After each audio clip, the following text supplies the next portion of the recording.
নমস্কার, কেমন আছো সবাই? আমি নমিতা, আমার একটা নতুন ব্লগে সবাইকে স্বাগত। কালকে যেহেতু বিশ্বকর্মা পুজো, ওই জন্য গাড়ি ধোয়া হচ্ছে। আর জানো তো, এই জায়গা কিন্তু অনেক বড় প্যান্ডেল করে বিশ্বকর্মা ঠাকুর তুলে কিন্তু পুজো করা হতো। কত বড় জায়গা, এই জায়গা কিন্তু পুজো করাও হতো, বিশাল প্যান্ডেলও হতো।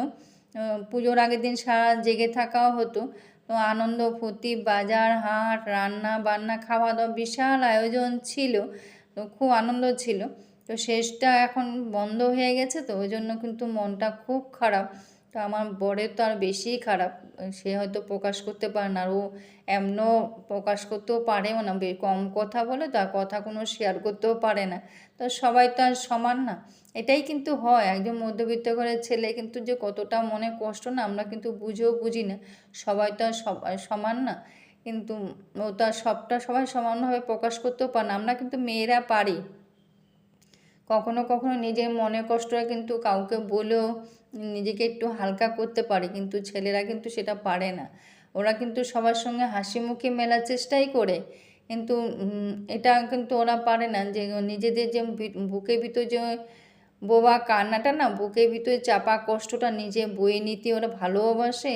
আর সেভাবে বয়ে নিয়েও কিন্তু সবার সঙ্গে মেলার চেষ্টাই করে, এটাই দেখা যায়। কিন্তু আবার সবার ক্ষেত্রে হয় না, যাদের রোজগার বেশি তাদের কিন্তু সেটাও নিয়ে ভাবতেও হয় না, এটাই হয়। তাদের তারা তো সবার সঙ্গে তাদের তো আর শেয়ার করা কোনো ব্যাপারও আসে না, তাদের কোনো কষ্টও হয় না। কিন্তু যারা মধ্যবিত্ত ঘরের ছেলে তাদের কিন্তু অনেক সেই কষ্টটা কিন্তু নিয়ে বইতেই হয়।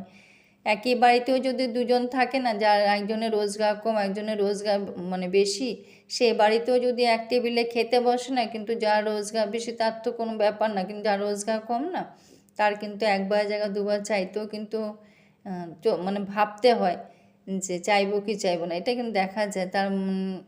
তারপর বাড়িতেও যদি কোনো কথা নিজে নিজে কোনো ডিসিশন যদি জানা না, তখন কিন্তু এটাই তার কানে আসে, আগে রোজগার করো তারপরে বলতে এসো, এটাই কিন্তু তার কানের মধ্যে আসে। আসলে আমাদের সমাজটা তো এইভাবেই না, মানসিকতাটা তো সবার সমান না।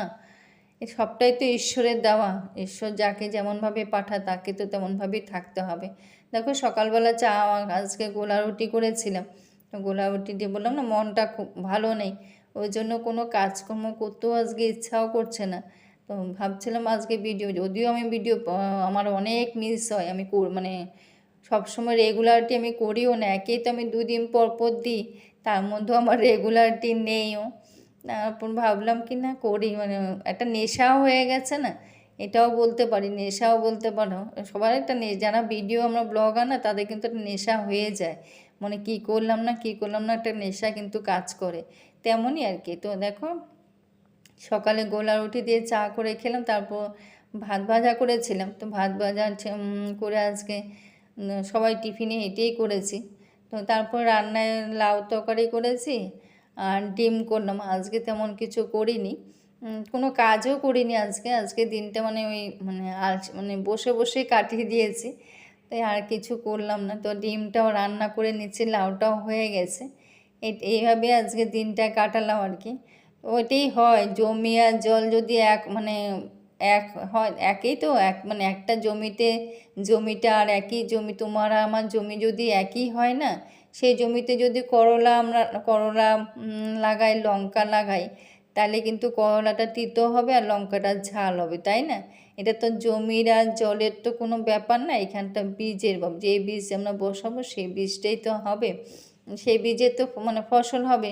এখানে জমির তো কোনো জমি আর জলের তো কোনো দোষ নেই। তো এটা আমাদের তো মানসিক সবার মানুষত্বটা সমান না। তো শিক্ষা সংস্কারের কারণে আমাদের একে অপরকে আমরা আলাদা করে দিই, সবার মানসিকতা যদি এক হতো তাহলে তো আর এত কষ্টটাই আসতো না, তাই না? দেখো, আমার ডিম রান্নাটাও হয়ে গেছে। তো আজকে যা কীভাবে কী করলাম নিজেও বলতে পারছি না।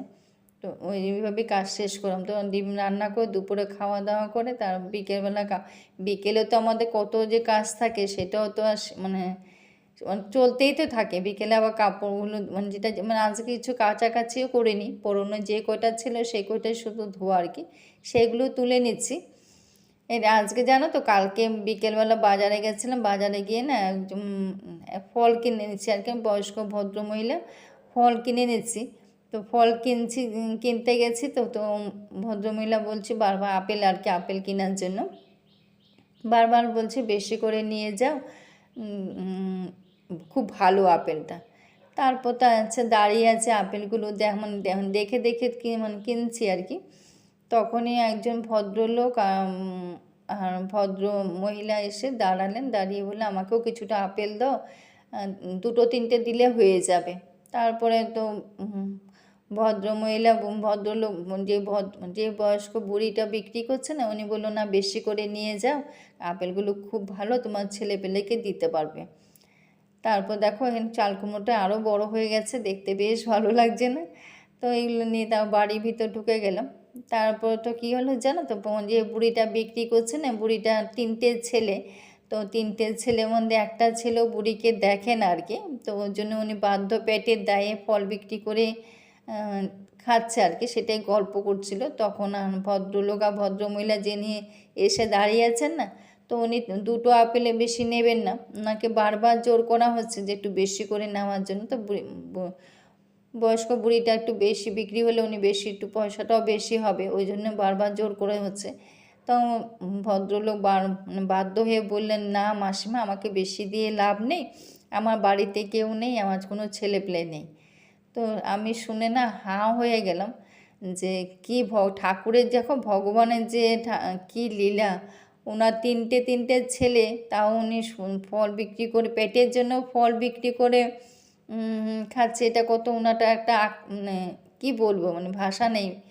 আর ভদ্রলোক যে কেনার জন্য এসে, ওনার ছেলে মেয়েই নেই, উনি মানে দুটো ফলে বেশি কিনতে মানে ইচ্ছা করলেও কিনতে পারছে না, কিনে কি করবে।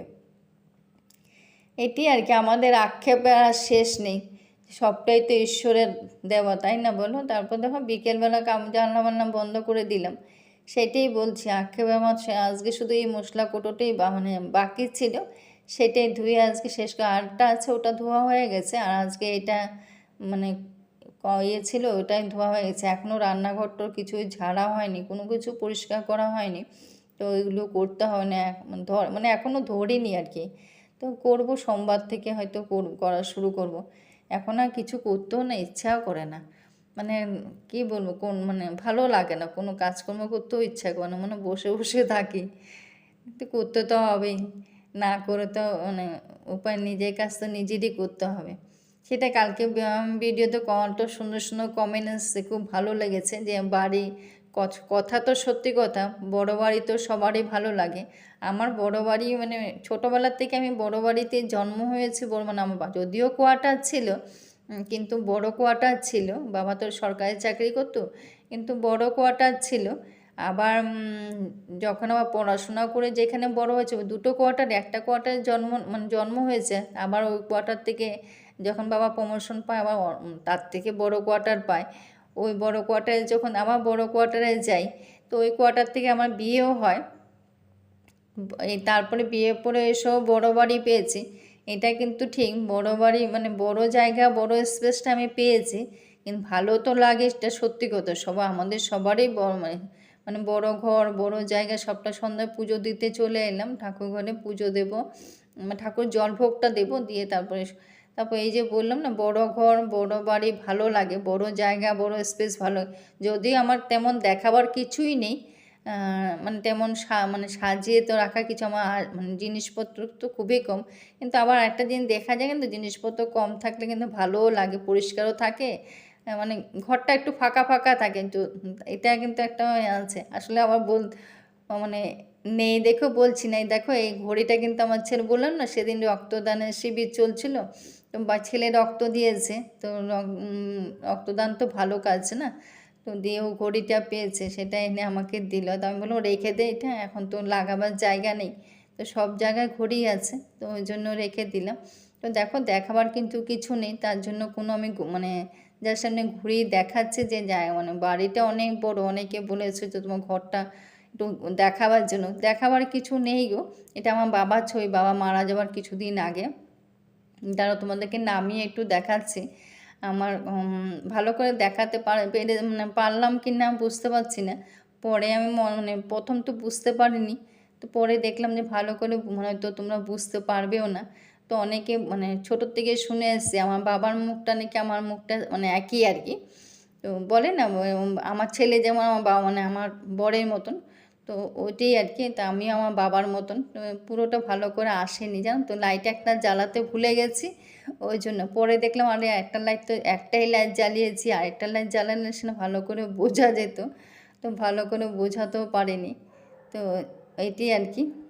তো দেখো অনেক ইয়ে করে সরিয়ে তারপর দেখাচ্ছে আর কি, যে দেখায় তোমাদেরকে বাবার ফটোটা ভালো করে চেষ্টা করেছিলাম, কিন্তু লাইট আরেকটা জ্বালালে কিন্তু ভালো করে দেখতে পারতে। আমারই ভুল, দেখাতে পারিনি, ভালো করে দেখাতে পারিনি। তো কিন্তু বা মারা যাওয়ার কিছুদিন আগে আমার বাড়িতেও এসেছিলো, এসে ঘুরেও গেছে। ঘুরে যাওয়ার পরেই কিন্তু মানে 1 মাসের মধ্যে বাবা মারা গেছে। এই বারান্দার লাইটটা দেখে জ্বলে না, আজকেই জানলাম। আসলে এখানে ব্যবহার হয় না, তো আসাও হয় না, ব্যবহার মানে দোতলা তো তেমন থাকা হয় না, আর আসাও হয় না, লাইটটাও দেখাও হয় না। ওই জন্য আজকে লাইটটা জ্বালাতে গিয়ে দেখলাম জ্বলছে না। তো আমিও ভাবলাম লাইটটাও কখন খারাপ হয়ে বসে থাকলো, জানিই তো না, নিজে নিজে বলছি। যাই হোক, এই ঘরটায় জানলাগুলো খোলাই রাখি, যেহেতু মানে ভাপ হয়ে থাকে না, ওই জন্য খোলা রাখি। আর সবগুলো খোলা রাখি না, কিছু কিছু কয়েকটা খোলা রাখি আর কি। আর এই ঘরেতেই শুধু জানলাটা খোলা, বাকি সব জানলা পর্দা টর্দা আমি কিচ্ছু দিই না গো। যদি কেউ আসার থাকে না তাহলেই আমি দিই, নাহলে আমি দিই না। কেন এত বাড়ি, এত পর্দা, এত জানলা, এত গ্রিল পরিষ্কার করা, এগুলি মানে বিশাল টাফ, জানো তো। তাই হোক, করতে তো হয়।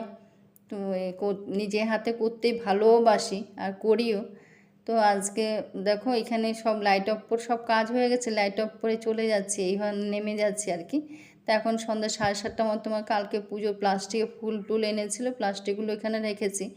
আর এইভাবে উপন্যাস করতে করতে আমার সারাদিন পার হয়ে যায় জানো তো। এই বারান্দাটাও আর লাইট জ্বালালাম না কেন বলতো, এখানে লোক অনেক দাঁড়িয়ে আছে, কে জানি এসছে, কেউ দাঁড়িয়ে আছে, ওই জন্য বন্ধ করে দিলাম।